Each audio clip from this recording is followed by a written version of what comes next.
My name is Scott Meadows. My title is Senior Visualization Supervisor.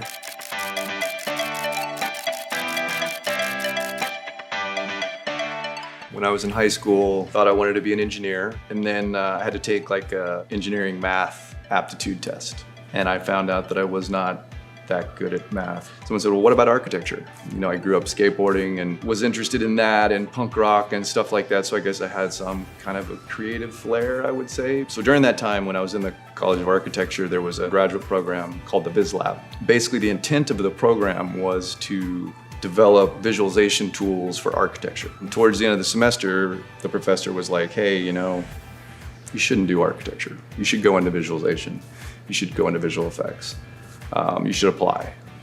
So I did. I had made plans to move to Aspen and fly fish with a buddy of mine and try to like be a guide or do something or race mountain bike. So I had these two plans and it was like, okay, if I got into graduate school, I was just gonna go to, I was gonna go to graduate school, but if I didn't, I was just gonna go to Colorado. I had it all lined up, but then I got in. So anyway, I graduated out of that program and was not the most technical person, but I was more of the art person. So there was a startup company in Austin. I interviewed with them, and it's funny because I interviewed with two people, this guy Cliff Muller and Oliver Moore.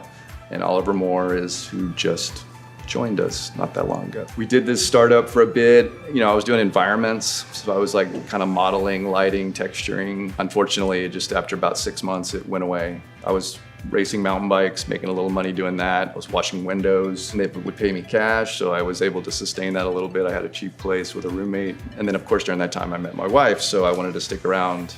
And so finally someone actually called me and said, hey, if you want to do visual effects, you got to move to LA. Like you just got to get out of Austin. So anyway, I came out to LA and slept on my buddy Cliff's floor for almost a month. I painted some houses out in Westlake. I moved out here with like $1,200 and then finally got a job at this place called Milne Effects. And he did all of the driving composites for like Will and Grace and some of those other TV shows like Frasier. And then out of the blue, that's when Oliver called me up and was like, you want to do previs on this movie with Michael Bay?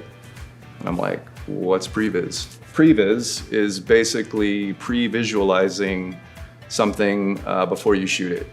It's generally action sequences or something that's complicated or something that's difficult to understand. Anyway, that was our first project, was Bad Boys 2, and it was literally just me and him. We had our own, bought our own computers, showed up at Bay Films. That's when I really started to get into it, and I knew that's where I was meant to be. A lot of times I'll be one of the first people on the movie where it's just me and the director and maybe a storyboard artist or two or something. And a lot of the bigger films, I'll go on location with the director, like on Endgame.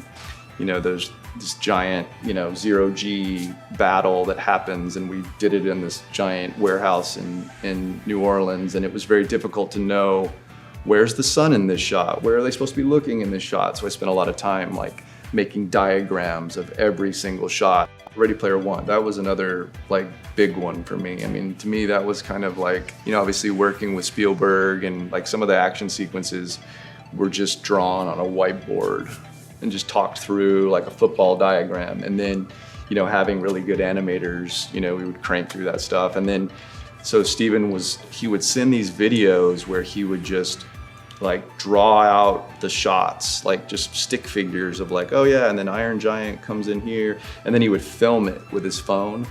And so I had like the whole third act almost of the film in that form. I cut it all together. It ended up being like an hour and 45 minutes or something. And we prevised all of it in like 2.5 weeks.